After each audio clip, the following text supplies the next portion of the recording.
Hello అండి, అందరికీ నమస్కారం. Welcome to my channel.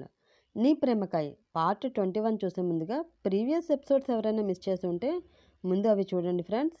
అలాగే ఫస్ట్ టైం నా ఛానల్ని చూస్తున్న వాళ్ళు ప్లీజ్ సబ్స్క్రైబ్ చేసుకుని సపోర్ట్ అందించండి. ఏ చోట నీవున్నా నీ వైపే వస్తున్నా కొత్త స్టోరీ మన ఛానల్లో వస్తుందండి. మంచి cute love and action story అండి. ఒక్కసారి చూసి మీకు నచ్చినట్లయితే కామెంట్ చేసి మీ అభిప్రాయం తెలియజేస్తారని ఆశిస్తూ ఇంకా స్టోరీలోకి వెళ్ళిపోదాం. నీ ప్రేమకై ఇది కాంట్రాక్ట్ మ్యారేజ్ పార్ట్ 2 అండి. ఆ స్టోరీ ఆల్రెడీ మన ఛానల్లో ఉంది, చూడని వాళ్ళు చూడండి. మీకు ప్రతి క్యారెక్టర్పై ఒక అవగాహన ఉంటుంది. ఇంకా స్టోరీలోకి వెళ్ళిపోదాం. నీ ప్రేమకై పార్ట్ 21. అబ్బబ్బా, ఆపుతారా మీ ఓవర్ యాక్షన్, చూడలేక చస్తున్నా అని వారిపై అరిచింది హిమజ. హిమ, మమ్మీ డాడీలతో నువ్వు అలానేనా మాట్లాడేది? కొంచెం పద్ధతిగా మాట్లాడు, సీరియస్గా ఆమెను చూస్తూ వార్నింగ్ ఇచ్చినట్లు అన్నాడు వైభవ్. మమ్మీ డాడీలతో నేనెందుకు ఇలా మాట్లాడతాను వైభవ్? స్టెప్ మమ్మీ డాడీలతో మాత్రమే ఇలా మాట్లాడతాను అని కోపంగా అతన్ని చూస్తూ సమాధానం చెప్పింది హిమ. హిమ, ఏంటి ఆ మాటలు? వాళ్ళ గురించి నువ్వు అలా మాట్లాడడం నాకేమీ నచ్చటం లేదు. వాళ్ళు మనల్ని ఎంతగా పెంచి పెద్ద చేశారో, ఎంత ప్రేమగా చూసుకున్నారో అని నువ్వు మర్చిపోయావా? సూటిగా ఆమె కళ్ళలోకి చూస్తూ అడిగాడు వైభవ్. నువ్వు సపోర్ట్ చేయడం కూడా నాకు నచ్చలేదు వైభవ్. నువ్వు వాళ్ళని మమ్మీ డాడీ అనుకున్నా, లేక వీళ్ళకి గుడి కట్టి పూజ హారతులు ఇచ్చినా నాకే అభ్యంతరం లేదు. కానీ నన్ను వీళ్ళు ఒక్క మాట అన్నా నా రియాక్షన్ ఇలానే ఉంటుంది. అండ్ ఇంకో విషయం, ఇది మా అమ్మ నాన్న మన కోసం కట్టిన ఇల్లు. ఇక్కడికి రావడానికి నాకు ఎవరి పర్మిషన్ అవసరం లేదు. నువ్వు వీళ్ళ దొంగ ప్రేమలకి నాటకాలకే లొంగిపోతావేమో, కానీ నేను మోసపోను అని అంది హిమజ. నిన్ను ఎవరు ఇక్కడికి రావద్దని అనడం లేదు కదమ్మా, మేమే వెళ్ళిపోతాం అంటున్నాము. మా కోసం మీ అన్న చెల్లెళ్ళు గొడవ పడద్దు అని ముసలి కన్నీళ్ళు కారుస్తూ అంది సుప్రజ. మంచిది, ఇంకా లేటెందుకు, దయచేయండి, 2 చేతులు ఎత్తి వాళ్ళకి నమస్కారం పెడుతూ కోపంగా చెప్పింది హిమజ. ఆ మాటకి కోపం వచ్చిన వైభవ్ హిమ అంటూ ఆమెను కొట్టడానికి తన చేతిని ఎత్తాడు. అది చూసిన హిమజ కళ్ళల్లో నీళ్లు తిరిగాయి. అంటే నీకు నాకన్నా వాళ్ళే ఎక్కువ అన్నమాట వైభవ్. అయితే సరే, వాళ్ళతో నువ్వే ఉండు, నేను మీతో మాత్రం ఉండను అని చెప్పి బయటికి వెళుతూ ఆగి, చూడు వైభవ్, అన్నయ్యవి అన్న కంచంతో నీకో సలహా చెప్తున్నా. నువ్వు ప్రాణంగా ప్రేమిస్తున్న మీ మమ్మీ డాడీ ఎప్పుడో నిన్ను నిలువున ముంచేసి నీతో చెయ్యకూడని తప్పు చేయిస్తారు. చూస్తూ ఉండు. అప్పుడు నువ్వు ఎంత ఏడ్చినా ఏమీ లాభం ఉండదు, జరగవలసిందంతా జరిగిపోతుంది అని చెప్పి నీళ్లు నిండిన కళ్ళతో ఆ గడప దాటి బయటికి నడిచింది హిమజ. ఆమెని ఆపాలి అని ఉన్నా తాను ఇక్కడే ఉంటే రోజు ఏదొక రకంగా గొడవ జరుగుతుంది, ఎవ్వరికీ మనశ్శాంతి ఉండదు అన్న ఉద్దేశంతో ఏమీ మాట్లాడకుండా బొమ్మలా అలా చూస్తూ ఉండిపోయాడు వైభవ్. అతని కళ్ళల్లో కూడా సన్నటి కన్నీటి పొర కదలాడుతూ ఉంది. అది చూసి సుప్రజకి సైగ చేశాడు అవినాష్. అతని సైగని వెంటనే క్యాచ్ చేసి, ఏంటి అవినాష్ అలా చూస్తున్నావు? వెళ్ళి హిమని ఆపు, తను వెళ్ళిపోతుంది. ఒంటరి ఆడపిల్ల బయటికి వెళ్ళి ఎలా బ్రతుకుతుంది అని అంటూ తనదైన స్టైల్లో యాక్టింగ్ స్టార్ట్ చేసింది సుప్రజ. వెళుతున్నా అని అంటూ కంగారుగా బయటికి వెళ్ళబోయాడు అవినాష్. అతనికి అడ్డుగా వెళ్ళి, వద్దు డాడ్, తన్ని వెళ్ళిపోనివ్వండి. మీ విలువ తెలిసిన రోజు తనే తిరిగి ఇక్కడికి వస్తుంది, అప్పుడు మీరు ఆదరిస్తే సరిపోతుంది. అంతే తప్ప ఇలా వద్దు అని వెళ్ళిపోతున్నప్పుడు వెనకపడవద్దు అని అన్నాడు వైభవ్. అది విన్న అవినాష్ మొహంలో ఒక నిమిషం వంకర నవ్వు వచ్చి మాయమైంది. అది కాదు వైభవ్, తను అసలే ఆడపిల్ల, బయట ఒక్కతే ఎన్ని కష్టాలు పడుతుందో ఏంటో. అది మమ్మల్ని అమ్మా నాన్న అని అనుకోకపోయినా అది మాకు కూతురే. తనని అలా వదిలేసి ఎలా ఉంటాం చెప్పు అని హిమపై లేని కన్సర్న్ని నటించాడు అవినాష్. తను చాలా స్ట్రాంగ్ గర్ల్ డాడ్. తనకి ఏమీ కాదు. అయినా నేనున్నాను కదా, అన్నీ నేను చూసుకుంటాలే. ఈ విషయంలో మీరు ఇంకా ఏమీ మాట్లాడవద్దు అని చెప్పి తన గదిలోకి వెళ్ళిపోయాడు వైభవ్. దాంతో ఒకరినొకరు చూసుకుని కన్నింగా నవ్వుకుంటూ సెకండ్ ఇచ్చుకున్నారు సుప్రజ, అవినాష్. ప్రజ్ఞ కోసం ఎదురు చూస్తూ హాల్లోనే ఉన్నాడు రాజశేఖర్. చాలాసేపు వెయిటింగ్ తర్వాత వచ్చిన ప్రజ్ఞని చూసి, ఆగు ప్రజ్ఞ అని కోపంగా అరిచాడు అతను. అతని మాట విని మనసులో భయంగా అనిపించినా కూడా కవర్ చేసుకుంటూ, ఏంటి డాడ్ అని అంటూ స్టెప్స్ ఎక్కబోయిన ప్రజ్ఞ వెనక్కి తిరిగి అతన్ని చూస్తూ అడిగింది. ఎక్కడి నుంచి వస్తున్నావు? సూటిగా ఆమెను చూస్తూ అడిగాడు రాజశేఖర్. భవ్య మేడం గారు ఫోన్ చేసి కంప్లైంట్ చేసినట్లుంది. ఈవిడికి వేరే పనేమీ లేదు. ఎప్పుడు మా డాడీ నాకు దూరం చేయాలని చూస్తూ ఉంటుంది అని మనసులో అనుకుని, మీరు ఎక్కడికైతే పంపారో అక్కడి నుంచే వస్తున్నాను డాడ్ అని అంది ప్రజ్ఞ. నువ్వు మార్నింగ్ అక్కడి నుంచి వచ్చేసావని భవ్య చెప్పింది అని మళ్ళీ ప్రశ్నించాడు రాజశేఖర్. ఓ, అప్పుడే మేడం గారు మీకు మ్యాటర్ పోస్ట్ చేసేసిందా? అవునులే, ఆవిడ గారికి నిన్ను నన్ను ఎప్పుడు విడదీద్దామా అన్న ఆలోచనే తప్ప వేరే పనంటూ ఉంటేనే కదా అని నిష్ఠూరంగా అంది ప్రజ్ఞ. ఆ మాట విని పట్టరాని కోపంతో, ప్రజ్ఞ చాలా ఎక్కువ మాట్లాడుతున్నావు.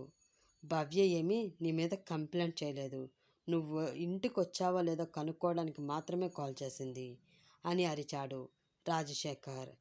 ఏంటి డాడ్, ఇప్పుడు నేనేమన్నానని మీరు అలా నాపై అరుస్తున్నారు? అవని చిన్న మాట అంటేనే మీకు అంత కోపం వచ్చేస్తుందా? ఏ కన్న కూతురు కన్నా ఆవిడే మీకు ఎక్కువైపోయిందా అని రాజశేఖర్ని నిలదీసింది ప్రజ్ఞ. ఏంటి ప్రజ్ఞ, ఏంటి అసలు నీ మాటలు? నీ మాట తీరేంటి? తను నీ పట్ల ఎంత అభిమానంగా ఉంటుంది. నిన్ను సొంత బిడ్డలా చూస్తూ నీకోసం అనుక్షణం తాపత్రయపడుతుంది. అలాంటి తనని చూస్తే నీకెందుకు అంత కోపం వచ్చేస్తుంది? తన పేరెత్తితేనే మండిపడిపోతున్నావు. నువ్వు మండిపడే అంత పెద్ద తప్పు తనేం చేసింది అని సూటిగా ఆమె కళ్ళలోకి చూస్తూ కోపంగా అడిగాడు రాజశేఖర్. అది అంతా మీ ముందు డ్రామా డాడ్. తనకి నా మీద ప్రేమ లేదు, అభిమానము లేదు. అయినా ఇదంతా అనవసరం డాడ్. తన సంగతి నా దగ్గర ఇంకొకసారి ఎత్తొద్దు.